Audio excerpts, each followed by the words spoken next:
প্ল্যানটা বোন অনেকদিন আগে থেকেই করে রেখেছিল। আমাকে বলেছিল যে, "যদি তুই পারিস একটু রাত্রিবেলা আসিস।" তো আমরা চেষ্টা করেছিলাম যাওয়ার। তো গিয়েও ছিলাম। তো সবাই মিলে খুবই মজা করলাম।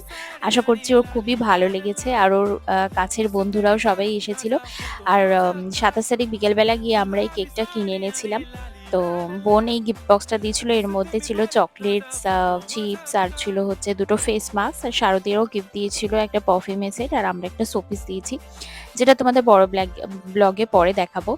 তো হোপফুলি শায়নের খুবই ভালো লেগেছে। ও গিফট পেতে খুবই ভালোবাসে আমার মতো।